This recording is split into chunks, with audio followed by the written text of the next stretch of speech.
And we are live for week 3 of Anchor Down, the Topsail Pirates football show, your weekly call for Pirate football. Hey, the stream didn't crash this time. Third time's a charm. We're up and running. Nobody has to worry about exiting out and rejoining. So that's good. Thank you guys for joining us live. Everybody here at Oval and Ale. Thank you to our audience on YouTube. We appreciate y'all. First week we had over 600 views of week 1, and then last week we ended up with, I think, just over 260. So I guess the newness wore off, and but anyway, thanks for joining us live on YouTube. We appreciate. Get your fellow Hampsteadians/Surf Cityans to watch. That's right. I shared the link out on the FTF Facebook page directly to the stream, so we should be good there. And as always, thank you to our hosts, our presenting sponsors, Oval and Ale. Thank you guys for everything you do for the football program, that you do for Friends of Topsail Football. You guys make this possible, and we cannot speak highly enough about you guys, your organization, your food, your staff, everything. Jamie, appreciate it, brother. This is also a production of Friends of Topsail Football. Everybody here I know supports FTF, and everybody watching likely does as well. We appreciate that. We could always use more support, so if you want to get involved, check out Facebook for ways to get involved. All right, Rich, week 3. I spent all day today thinking it was Tuesday, so good thing I'm here, because I almost wasn't. And it's a good thing that it's not Tuesday. It is not Tuesday, but Labor Day threw me off. Rich, how you doing, buddy? I am doing fantastic. How are you doing, Matt? Doing well. Like to throw this out there, and since this is my platform, I can do this. Happy early birthday to my beautiful bride walking over there, whose birthday is tomorrow. Hey, Matt, how old is that bride of yours going to be tomorrow? How old is she going to be, Rich, you ask? Yes, that is the question. I got to go home with her tonight, so I'm going to keep that one to myself. But yeah, I just wanted to use this to say that. So, happy early birthday. Happy birthday, Kristen. All right, Rich, let's dig into this week 3. Yeah, so week 3 we have Northside Jacksonville. JV is going to be heading out to Jacksonville tomorrow. Hopefully we get a big crowd out there to watch our undefeated JV team take on Northside Jacksonville, as they're coming off a big win over Croatan, 28-8. Unfortunately, our varsity team suffered a tough loss last Friday, but that's all right. We get to reset, and we get to get back after it on Friday at home, our first home game of the season. Yeah. So big crowd, big noise. Let's show those Jacksonville, or we'll just leave it at Jacksonville. We'll show those guys how we do it here in Hampstead. Yeah, so finally get a home game. It feels like it's been forever. So looking forward to Friday night at home. Let's get right at home. That's what I'm going to say. So just really, really quick, Rich, just talking about, the varsity Friday night. Once again, off to a slow start. Feel like couldn't really get much going in any phase of the game. Suffered some more injuries. Injuries are beginning to mount up. But it's going to have to be the next man up mentality, and that's just the way it is in all sports. No matter what age, any team, you take injuries, and it's how you bounce back from that for the injured player as well as the rest of the team that really can define the program. So. Yeah, I mean, just like you said, off to a slow start again. Unfortunately, this has kind of turned into a pattern, and not just this year, right? We talked about it on week 1 of our show. Last year, same kind of issues, starting off a little bit slow. The year before that, starting off a little bit slow in the games, and then having a fight to come back. And, in the game of football, obviously, starting down, 2 touchdowns before you're able to put some points on the board usually doesn't end well. So hopefully we can get that turned around. Just like you said, struggling on offense, struggling on defense. But that's all right. I got faith in Coach Schmidt that he's going to be able to get those boys ready for Friday night to get that first W of the season. Absolutely. And before we kind of get going here, I just kind of want to address this. I was thinking about, this was a hard show to plan for. I didn't really know, what I would say in a lot of ways about the game. However, when we started this show, the intent of this was to provide an outlet for the coaching staff, the players, and the team as a whole to voice themselves, and we wanted to facilitate that. So, that's what we're going to do. We don't want to, no matter what happens, we don't want to brag, around the highs. We don't want to complain around the lows. We just want to help facilitate an avenue for the team and the coaches to share their thoughts. Yeah, allowing the community to get to know some of the players. I know we're a small community. A lot of the boys that have been born and raised here in the Hampstead area. They've been playing ball together since they were 5 years old. But also being close to the military base, getting a lot of military families, some of those new faces, kind of allows the community and the born and raised people here in the Wilmington area to get to know those boys as they join the team. Right. So I just wanted to put that out there just to kind of, so that way it's not a secret, what we're trying to accomplish here, what our goals and our mission is. And we're going to try to do that, to the best of our ability. So, all right. Well, I don't see Coach yet. There's probably a wreck somewhere out there on 17. On 17, a wreck? No. But during our Croatan recap, we usually call up Coach and talk to him about the game. But until he gets here, we'll just, if we have to go straight to the players, we will. But going into our Croatan recap.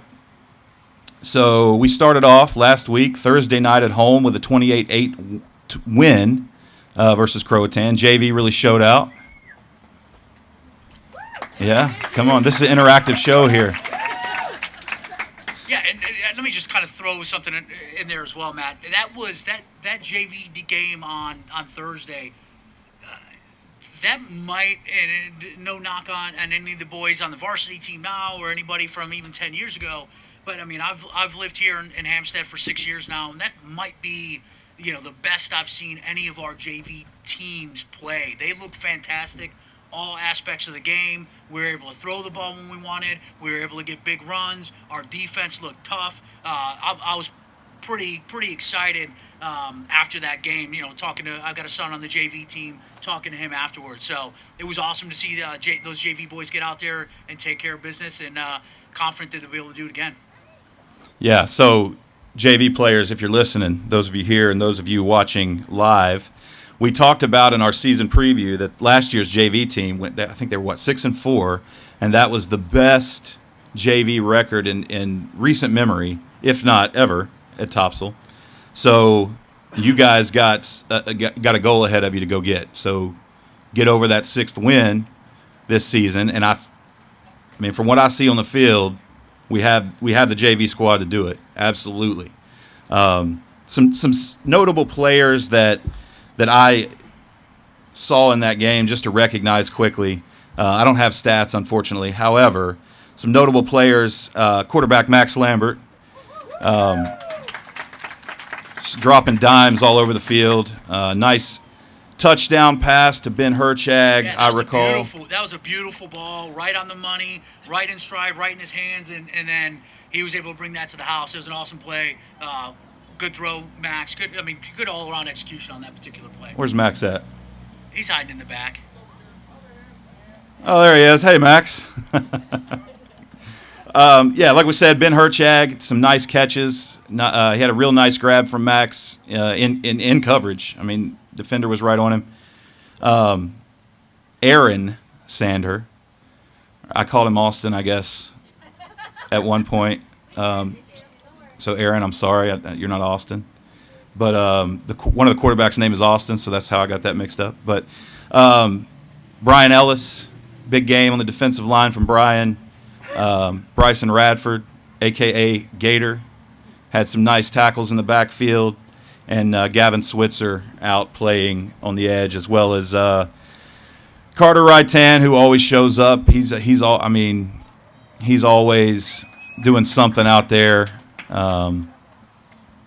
Brody Reimer, another one, just off the top of my head. So we future's bright. That JV squad's rolling right now. Don't expect it to stop. And I cannot wait. Well, I can, but I cannot wait in another sense to see you guys in 2 years as a varsity squad. Round of applause for our JV team this week. Moving on to varsity. Once again, like we talked about, tough loss at Croatan. We're able to put up a touchdown. That touchdown came defensively on a tipped ball from Landon Lash. It was intercepted by Pittman McEwen, and he took it all the way to the house. It was awesome to watch that clip back. It's like a glitch in the video. The ball just like ends up in Pittman's hands. I have no idea. No idea how he was able to catch that, but he caught that thing in stride. It almost looked like Landon threw it to him. It was perfect. I'm excited to ask Pittman what was going through his mind. Was it, oh man, just hang on to the ball? Or was it, please don't let anybody catch me? So Pittman, I know you're out there somewhere. Get prepared to answer that question, buddy. Yeah, so we're going to call them up. We've got the Killer Peas with us tonight, Pittman, Preston, and Paxton, and we'll get into that in just a few minutes. But we're going to bring them up, and we're going to hear from them tonight. But just moving on with this Croatan recap, gave up a lot of big plays. We were struggling with that the counter that running back that they have is very talented. Their quarterback as well. I think their quarterback played a little bit of every position, but I think we were struggling a little bit with that counter play that they kept running, where they start right, go left. But yeah, just couldn't find any rhythm offensively, and it's kind of hard for me to really identify a lot of positives, just because just from a spectator standpoint. But I'm looking forward to hearing from Coach and hear what what he took away from that game here just in a few minutes. But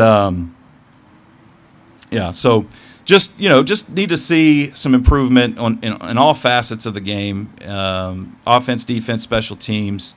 I know they've been after it this week, and we'll see what we can do Friday night at home, which should provide a little boost against Northside. With the new student section area next to the band. I don't know if you saw that or not, Matt. I did not see that. Yeah, Sarah was showing me, because I don't have the socials, but Sarah was showing me. So for all those students that are not on the football team, make sure that you're going to the correct student section on Friday night. Hashtag get rich on Facebook. Hashtag I can't even spell Facebook.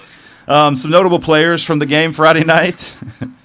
Notable players, we had Ben McCaleb leading all runners with 30 yards on 11 carries. Jackson Reeves gets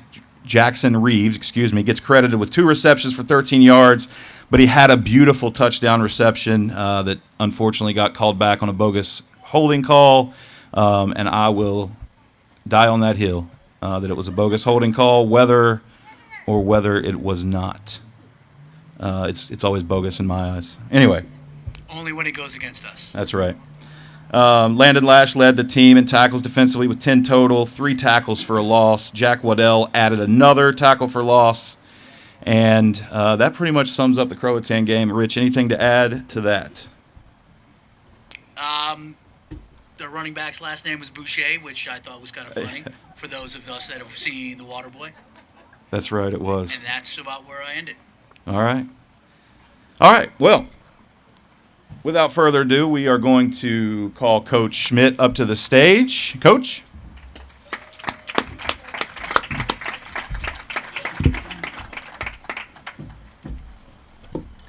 See you, Coach. How we doing? Gentlemen. See you. Apologize for being late. It's all right. We just blame it on the Hampstead traffic. Yeah. We were putting lines on the field for Friday night's home opener and numbers, so trying to get everything ready. No worries.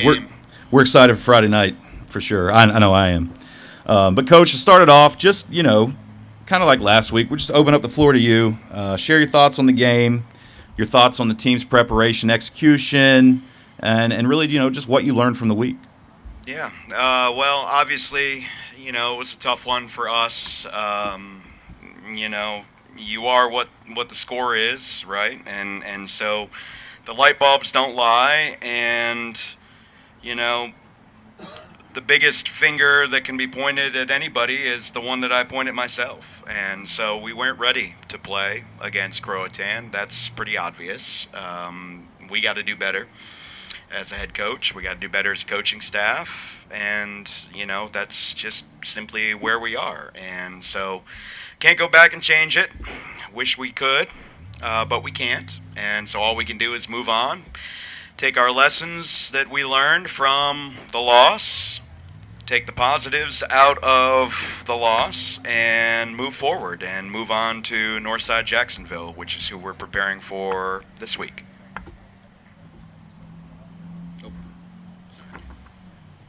All right, so obviously, Coach, not off to the start that we were hoping for to the season. Having some struggles like we talked about in all aspects of the game. Without obviously letting into too much of what you and the boys are preparing for, what kind of things is it that we need to change or do better in particular in order to kind of get this season back on track as we got 2 weeks left before we head into conference? Yeah, 2 weeks of non-conference left. Then we start with our conference play. There are two theories of coaching that I've kind of been exposed to over my time coaching this and other sports. And when things go wrong, there are kind of like two ways to respond to them. One way to respond to them is just start throwing things against the wall and seeing what sticks. Another way to respond to them is draw in, go back to what you did day one, focus in on what you do, what the fundamentals of your scheme are, what the fundamentals of your program are, and hammer those even more than what you were doing. I've always ascribed to the latter theory, and so that's what we've been doing the last couple of days. That's just something that I've always believed. In my experience, I've tried both. Usually when you try to throw things against the wall, in my experience, it creates more chaos, more uncertainty, more, especially defensively, more points get scored. I seem to remember a game at a certain high school that a certain basketball great might have graduated from my first year here as the defensive coordinator, when I just started calling things that we didn't even practice that week, and we kept giving up touchdowns. And then Coach Ticci and I had a conversation afterwards, and I realized he was right. So that, to answer your question, is what we're doing, is going back to the basics, back to day one, back to the fundamentals, and that's what we've been focusing on. Because you can't fix anything without blocking, without getting off of blocks, without tackling, without securing the ball, without throwing the ball, catching the ball, right? All the things that make this game beautiful. And we're just not very good at those things right now. And it shows, because if you're good at fundamentals, you don't give up 49 points. If you're good at fundamentals, you score on offense, which we didn't. Thank you, Pittman and Landon, for scoring on defense. Okay, so, those are the things that we've kind of been talking about and kind of been, hammering in practice. But, as far as changing, I think that one of the biggest things that I love about high school is that these are teenagers, right? These are not professionals. These guys aren't paid to do this. These guys were not recruited to do this. They did not sign an NIL deal to do this. They do this for love of the game. And, obviously it's tough, and nobody wants to lose the way that we lost on Friday. But the sun came up on Saturday morning, And on Monday, we had a tough conversation, and they will tell you that in our locker room. But it was a conversation we had to have. We learned the life skill of having an honest conversation with one another. We learned the life skill of having a tough conversation. And we needed to do that. We needed to clear the air. But you know what? I have always learned more from failure and losses in my life than I ever did from winning.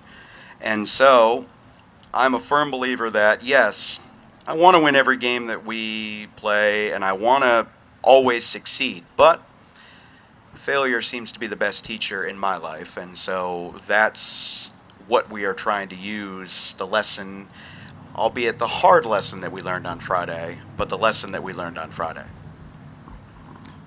Yeah, I mean, absolutely. It's, behind every winner is a whole lot of failure. It absolutely true in a lot of things in life. But, I think that, just to kind of bounce off what you just said, is I think a lot of that gets lost in the win and loss column is really, what it's about, what high school athletics are about. And, sometimes you just have to remember we're trying to grow young adults as well as football players. So appreciate that answer for sure, Coach. So maybe that's the answer to this next question. But, I mentioned earlier, from a spectator's position, in the bleachers, it's hard to look and really take away a lot of positives. But for a coach that's there in the locker room with the players, coaching them all summer, winning with them, losing with them, what do you look at as some positive takeaways from Friday night? And maybe, like I said, maybe the last statement is the positive. Yeah, I mean, there's so many. I tell them, and I told them at halftime, we were down 29-7 at halftime, and I said, guys, I don't care what the final score is. This is what I want. I want to be able to say at the end of this night that there are some moments that we have that we're going to look back on, we're going to be proud of. And when we looked at the film on Tuesday, because we didn't look at any film on Monday, we talked on Monday, but when we looked at the film on Tuesday, there were plenty of positives. From Pittman's 7.5 second 40-yard dash time to Landon's F5 Brock Lesnar German suplex on the running back to Kyle Romanek's headhunting of all kinds, to just random celebrations of just pure energy. Again, I go back and I think back when times are hard, when times are tough, right? When adversity strikes, right? I think back to the fact that this is high school, the fact that, somewhere along the line in our culture, something got broken that we're trying to build something out of these kids. They're kids playing a game at the high school level. We played high school sports for the love of the game. And if you happen to be good enough to play at the next level, you played at the next level. It's not a check mark on a life achievement thing. It's you play the game to learn the life skills, to become a better human being, and to learn how to deal with things like adversity, to learn how to work together as a team, to learn how to work together with people that you might not get along with normally, to learn how to work hard to not just survive hard things, but how to strive through hard things. It's really hard when you're down 49-7 to line up and play football. It's really hard. I've been there. It's really hard to coach when you're down 49-7, to throw 11 guys out there. But you know what? You got to do it. Somebody's got to be out there. And so, the positives that I take from that is that we're going to be just fine. We're going to be just fine, because I go back to the first time when we sat here and the question was, what's a successful season? Well, successful season is, did we learn something, right? Did we learn something? And nobody said it was going to be easy. Nobody said we were going to win every game. Nobody said we were going to be state champions. I mean, I might have said that. you might have said that. That's true. You might have said that, Rich. But we're only 0-2, and we haven't even started conference yet, right? That's right. So the whole world is in front of us, right? I mean, so it's only up from here. We're just sneaking in. I don't know. But, we can't control the past. All we can do is move forward, and so that's, really what we are trying to do and trying to focus on, right now, and just, again, back to the basics, back to working hard, back to working together, back to doing all the things that made our program the way that our program was, because, we spent some time on Tuesday. I showed them clips of what we put together on film from Friday night versus what our program put on film the last 3 years. And, right, like, it's not matching up. And so we got to be better. We all got to be better. We're all a team. And so we're going to do that. And so the product that we're going to put together and the product that we're going to put on the field on Friday is going to be better than the product that we put on the field last Friday. Everything that this team wants to accomplish this season is still on the table moving forward. Amen. So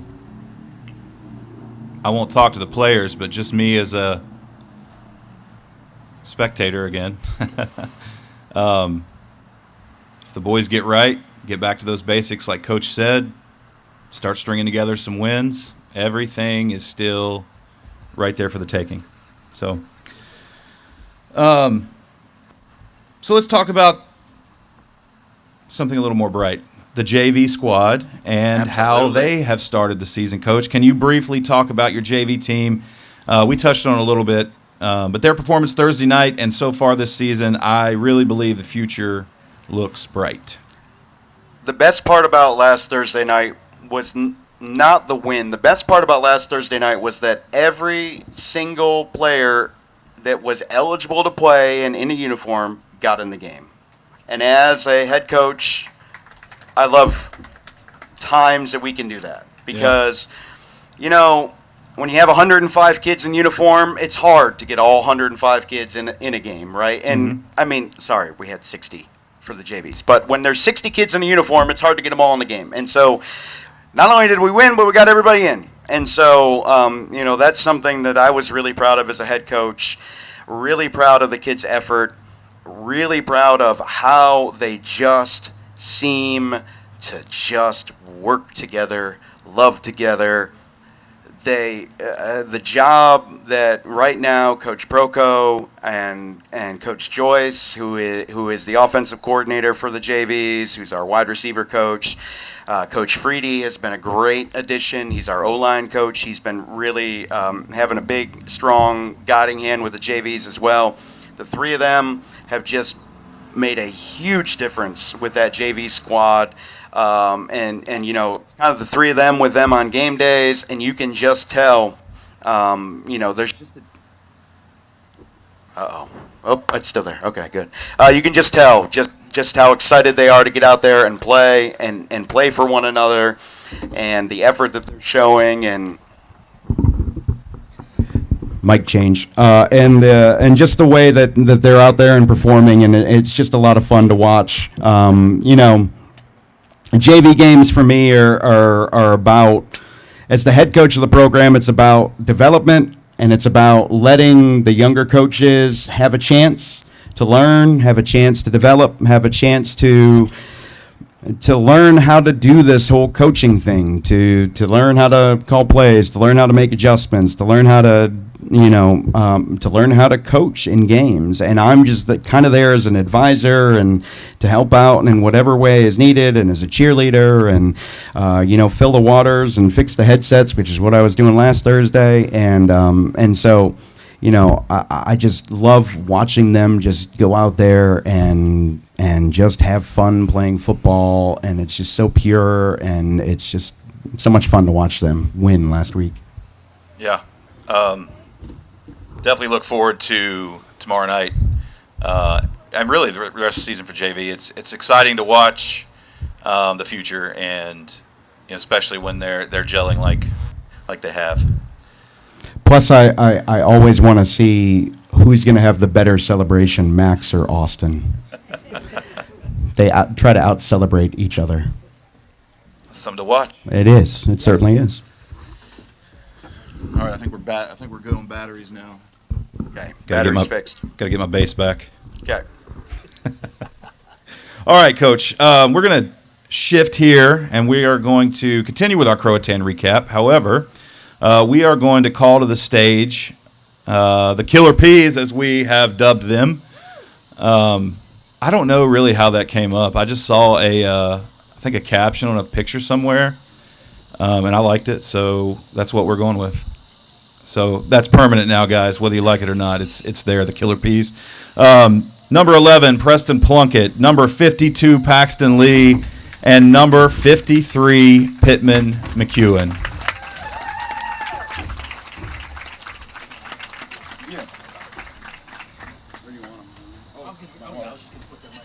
You want him in the middle, Matt? You can do it. You can put them on the side so we can see the TV. Yeah. You guys are young. You guys got good knees still. So two of you on the end can have a seat, and then one standing behind. Sorry, we're limited with space, and you guys are like all huge. Seriously, make passes stand? That's what happens when you put two defensive linemen and a middle linebacker up on stage. You run out of room. So who's the shortest? Is that why he's standing, so that he looks the tallest? Yes. Paxton, you can come on behind him a little bit, right there in the middle, so we can. There we go. Perfect. Paxton, if you want me to stand up so you feel taller, I can do that. All right, round of applause for these boys. All right, guys. So, from what I understand, you guys have been friends for a long time, right? You guys are all three juniors. You played middle school ball together. You came up through JV together, and maybe even way before that. I don't know, but just talk about your friendship and what it means to you guys to be able to share a football field with each other, and being able to, you guys are going to graduate together and play your senior seasons together, all that stuff. Just reflect on that and how, just talk about what that means to you. So I actually started playing football with them in 9th grade. I met Paxton, and then I forgot where, but Pittman came along somewhere. We're a mutual friend, and then I guess in this recent year, last JV year, we really all came together and formed our friend group, basically.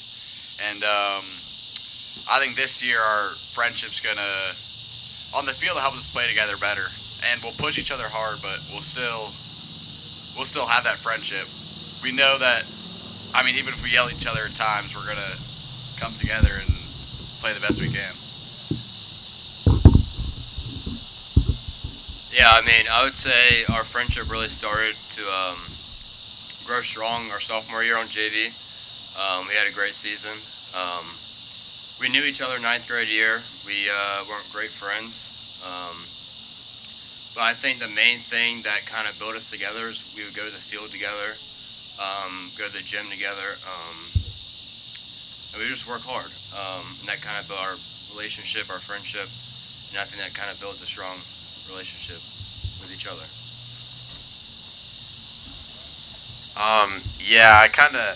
I started playing football at Pittman in 7th grade, middle school year. We didn't really get close until last season and our freshman year. And then Preston as well. It's kind of nice being able to play with them, especially for the rest of our career.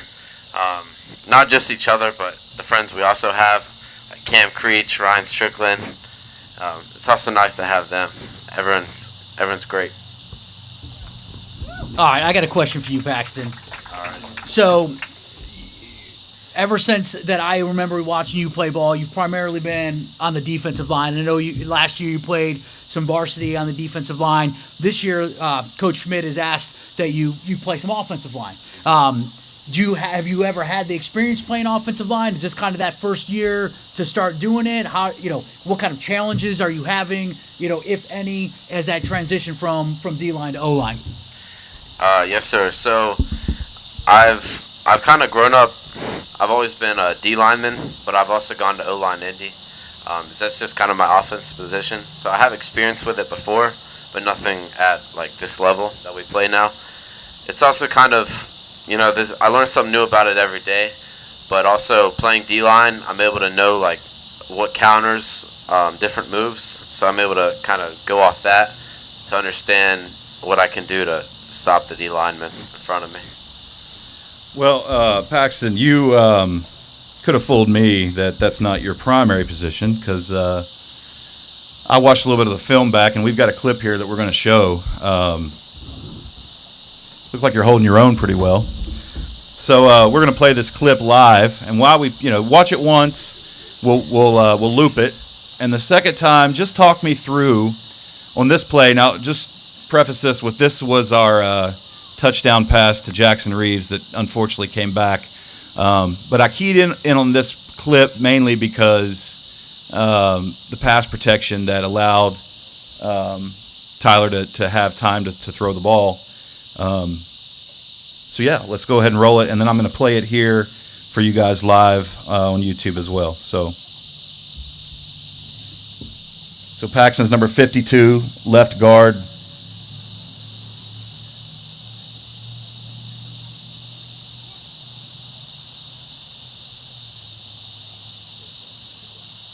Talk us through that, Paxton. What are you keying on? What are your reads? What are you looking to do? So I think are we in sprint here? Yeah. Okay, so Give it away, Pat. yes, sir. So I realized I gotta step right, and one thing I do with my hands a lot is when a D lineman, when they put their hands on me, I'll just swipe it down because it's annoying to deal with that as myself when I play D line. And yeah.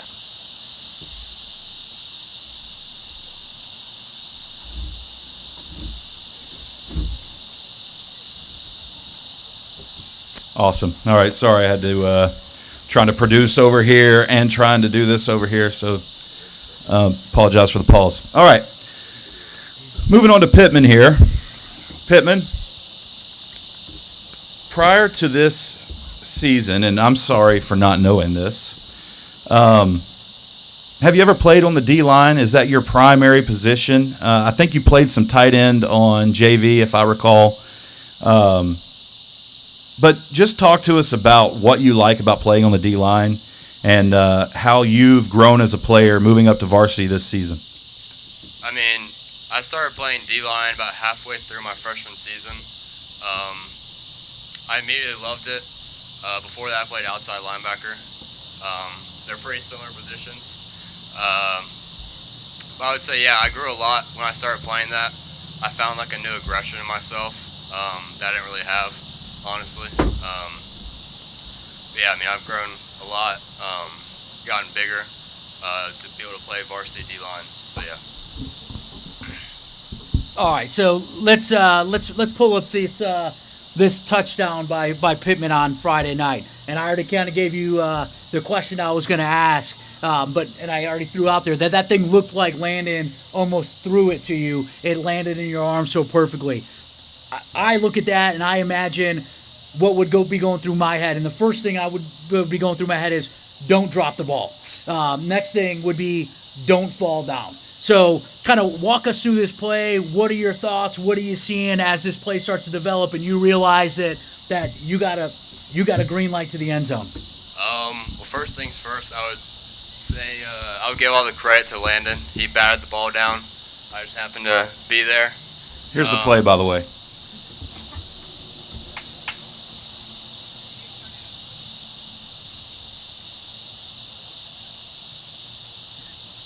I would say the first thing going through my mind was definitely not to get caught.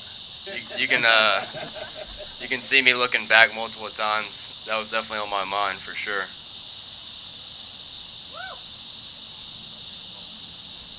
Sorry here, I'm trying to get the right clip up. I thought I had this.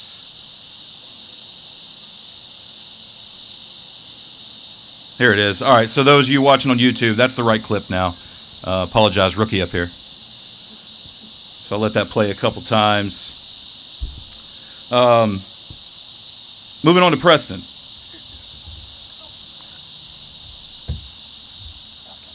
Yeah, go ahead. All right, Preston. So let's talk about your role on this year's team, and what is it about your game that makes you a good linebacker?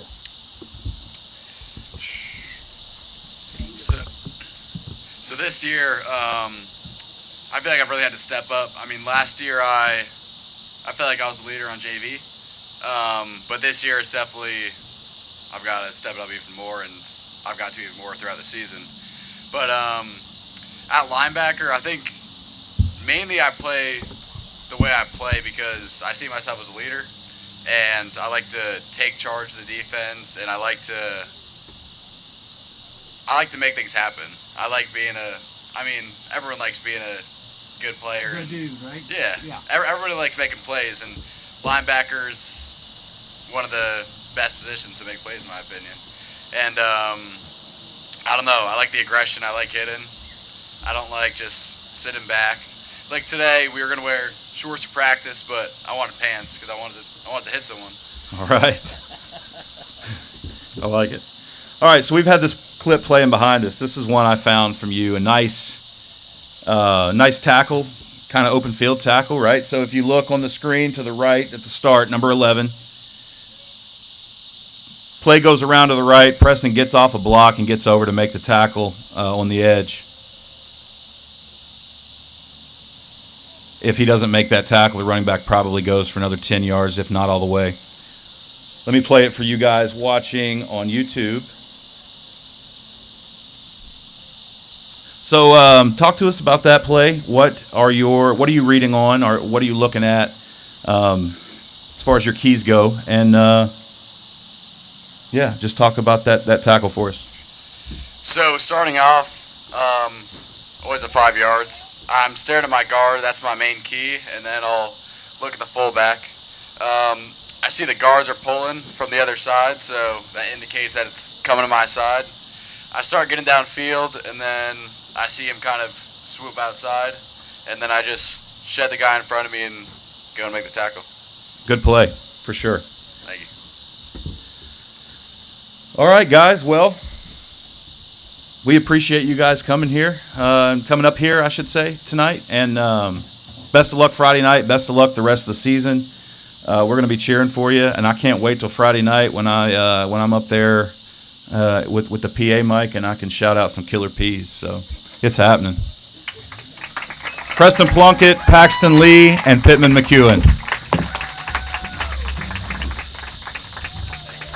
Thanks, guys. Thanks, guys. Appreciate it.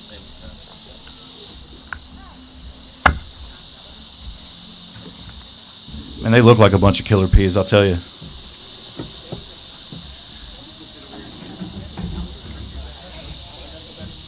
All right. We'll bring Coach back up. Let me get my media right here.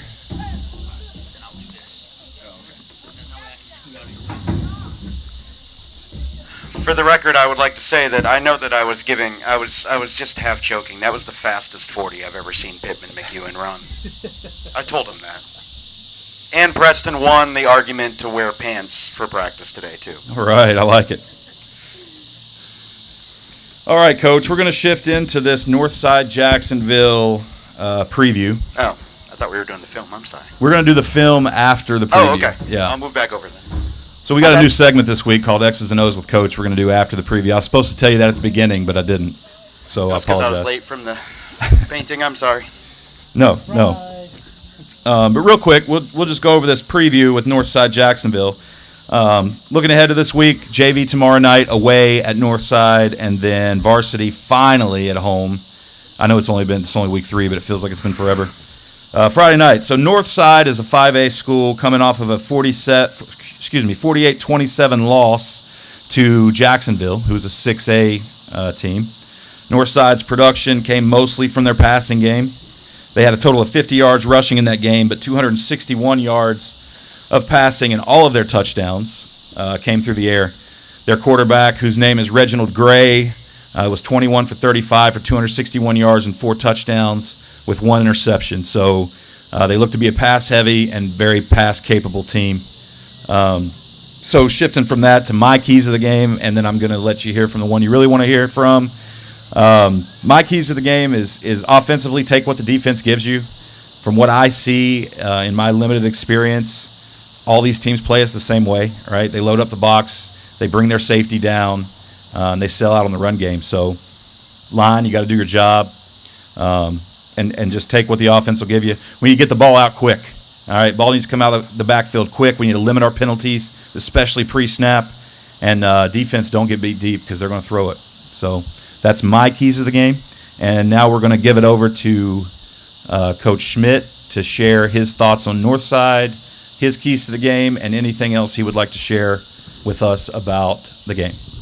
Absolutely. Northside, they're a tough opponent. We actually scrimmaged them and bashed at the beach a couple of years ago. I don't know what time is anymore. I used to know. I don't know. I have a 2-year-old. I don't know what years are anymore. I don't know. I think it was 3 years ago, but I'm not 100% sure. But they are offensively, they're spread for the most part. Their quarterback is long and lanky, and he is dangerous when he's outside of the pocket. So defensively, we have been talking a lot about rush lanes, pass rush lanes, and so, we have to keep him in the pocket. We have to keep him inside. He really excels when he gets out and kind of makes plays on his own. A lot of those passing yards against Jacksonville last week where he was just running around and just throwing it up, and they were making really, really nice plays downfield for him. And by the way, if you know anything about Northside Jacksonville and Jacksonville, that is like a rivalry of rivalries. It's crazy they're not in the same conference, but it was quite a game to watch back as a coach. It was a lot of fun to watch back. I'm sure it was fun to watch as a fan. But, offensively they're that. They also have pretty good running back that they try to get. They run a lot of zone. They also run some power. I'm sure we'll see some of that. But I really think they'll really try to attack us with their pass game because they do have some athletes on the outside. So, that's offensively. For us, it's about stopping the run, right, and then getting off the field on third down. That is one thing we have really struggled with this year in the first 2 games that we have played, both against Dixon and against Croatan, is just getting off the field on third down because we're extending drives, which makes our defense tired, right, and then offensively we're not getting first downs, which is then putting our defense back on the field. We have to work complementary football. Defensively, they're a 4-3, 4-4 sometimes. Defense, they have a middle linebacker that he wears number 9, very aggressive. Rich, you're going to really like him being a Bears fan. He reminds me a lot of a high school version of a Bears middle linebacker. He's a tough sucker, and he flies downhill. So we definitely need to know where he is. Their D-line is not big, but they are fast and they are long. So we just have to. We've just been talking a lot about, again, back to the fundamentals, back to the basics, right? Back to what are our assignments? What are we supposed to do on this play? And that's what we're just losing because it's like every play, it's one thing. It's one thing. We're just, we started off this week saying on Monday and Tuesday, our opponent was Topsail, right? The Topsail Pirates. That's our opponent because that's who's beating us right now. It's not Dixon. It's not Croatan. It's Topsail. It's penalties. It's missed assignments. It's everything and anything. And it's just, when you have 11 guys on the field and one guy makes one small mistake because we're just making that little small mistake, right? That's what hurts us. So again, it's just about limiting those mistakes. It's about playing our game. It's about doing all the things, all the fundamentals, all the things that we have been focusing on this week. And then going out there on our home field and protecting our house. And so, offensively, again, we got to get first downs. We got to keep possession. We got to keep our defense off the field. We have to win the special teams battle. Last week at Croatan, they started every drive but 2 inside our territory. And the 2 that they didn't start inside our territory were at the 37-yard line, which is basically midfield. Unacceptable, right? Unacceptable. We have to win field position battle. We have to keep the chains moving. And then defensively, we've got to find a way to get off the field on third down. And so, again, those are the things that we've been talking about a lot. Those are the things that we've been looking at when we're looking at Northside Jacksonville. It's another tough opponent. But the kids are really excited to get home and be at home and play on the field. We've had a couple of practices on the stadium. We practiced there before our first game against Dixon. Actually, no, I lied. We've had one practice on our stadium field, and that was the day before we played Dixon. And so, we've intentionally stayed off of it. The field looks great.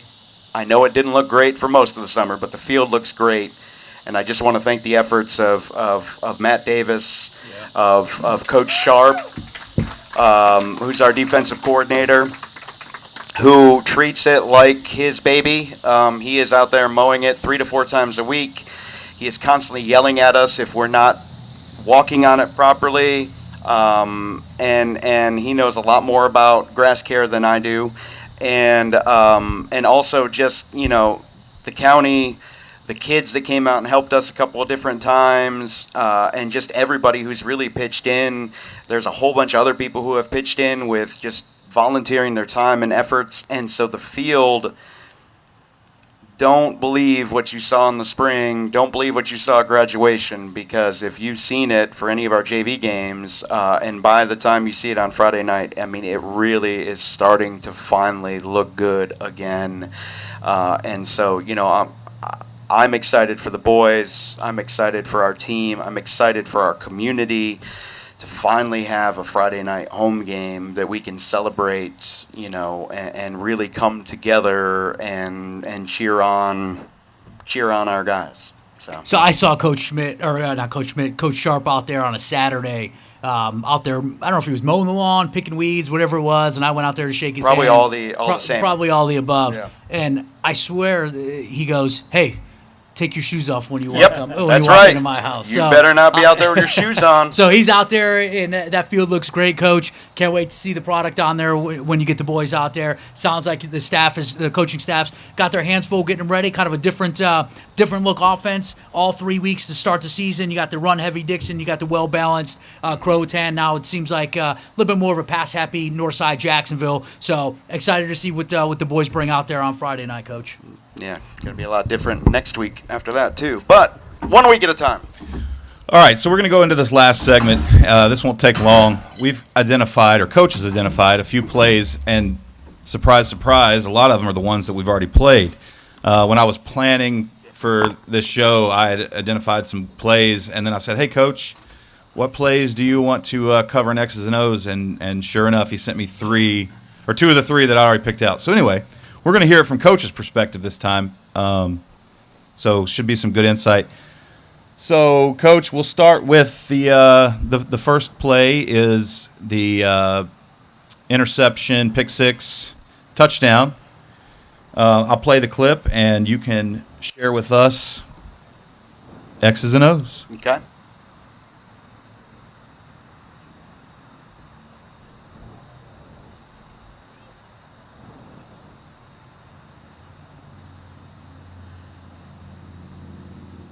All right, so 2nd and 6, ball's at midfield here.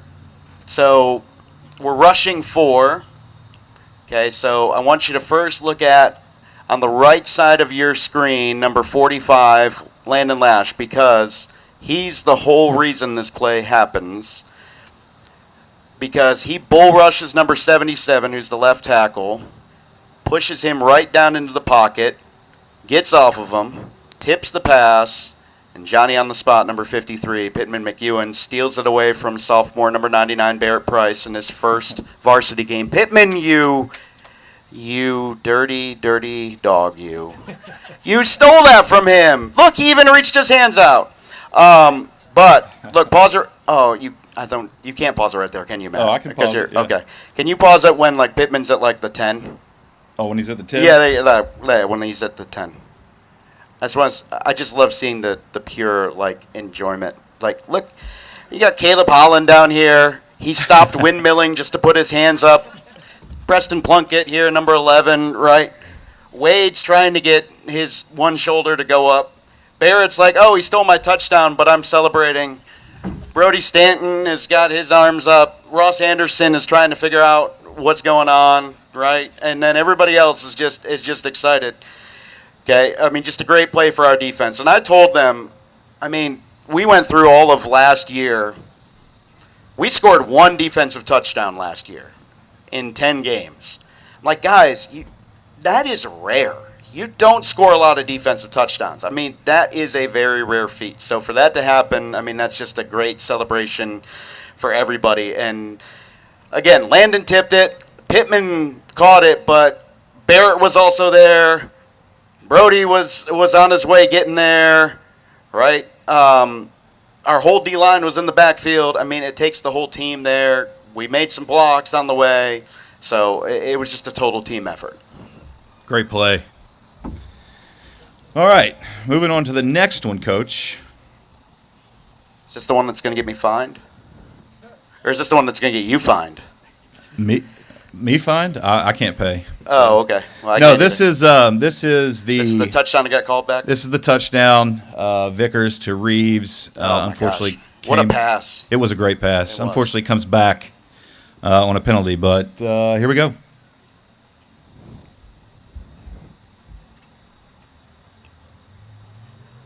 Okay, so this was a play that we put in specifically for this week. This is a sprint out pass where Tyler is supposed to sprint out to the right. We saw a hole in Croatan's coverage. We wanted to use Jackson to exploit it. And this was supposed to be just a quick little sprint out to the right and throw it over. And Tyler timed it perfectly. Jackson ran it perfectly and ran away from everybody for the score. And then the laundry on the field brings it back. But sometimes that happens. And it stinks, but there's nothing you can do about it. So all we can do is just line up, play the next play, and do it again. You can yell at the refs, right, PJ? Well, you can yell at the refs, but nothing ever changes, unfortunately. Oh, he didn't hear you? Okay. What's awesome about that, Coach, is you just said that you guys implemented that play specifically for what you saw when preparing for the team. And if you watch Vickers on this pass, as soon as he lets go of that ball, he takes off running. He's got his hands in the air. He knows that is a touchdown as soon as he releases that thing. Oh, yeah, we practiced it all week. We talked about this was going to be a touchdown when we called it. We were just waiting for the perfect time. This was Coach Carton. All credit to him. He drew this up. We talked about it on Sunday. We had it in all week last week. This play was for this defense, for this situation. It was the perfect time to call it. Perfect execution, except for one thing. And it worked, except for one thing. But that's the way life goes sometimes. So I mean, it looks great, doesn't it? It does. Looks great. Yeah. I wish you could just, whatever. What is that? Photoshop it? Photoshop out that little thing? We'll just have to see it work right. Yeah. Friday night. Yeah, we'll just have to make it work again. All right, next play.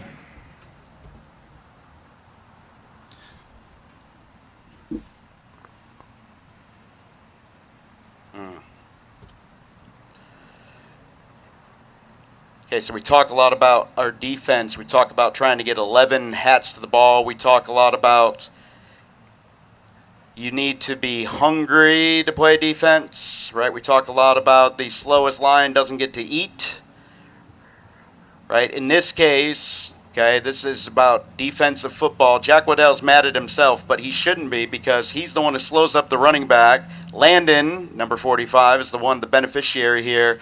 And then Kyle Romanek, number 50, is the one that comes in and cleans up the pile. So again, this is a run. Jack Waddell, 51, plays it perfectly. This is a zone run that's supposed to go to the right. He forces it to cut back. Landon is unblocked right where he's supposed to be, and then he gets the tackle for the loss, and one of, as you mentioned, Matt, one of his 3 of the night, and then Kyle comes in and cleans up the baggage as well. So that was a big play for our defense. All right, we have one more. Oh, you saved the suplex for last. I didn't do the suplex. Oh, you didn't do the suplex. You Aw. didn't put that in the clip. Oh, I thought I did. I'm sorry. We'll have to save it for another time. Okay. He'll have to do it again. Oh, beast mode. Yeah. I had to include this one. Because this guy tries to tackle Ben McCaleb, and then Ben McCaleb ends up tackling him. He ends up on top of him. I don't know. Ben, just get up and keep running. This is what I love about both Ben and Matt. They are the same like this. They just run people over, and nobody ever expects them to, because they don't look like they should run people over, but they do.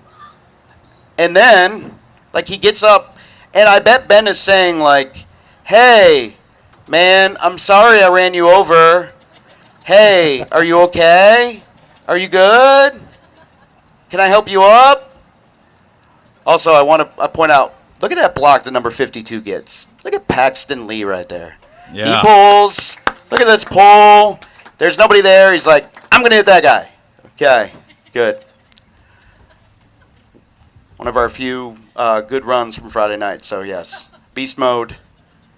Showing out once again. I had to include that one because you gave him the nickname last week, Matt. So Yeah, it's that's gonna what I stick, remember. too. Yes, it is.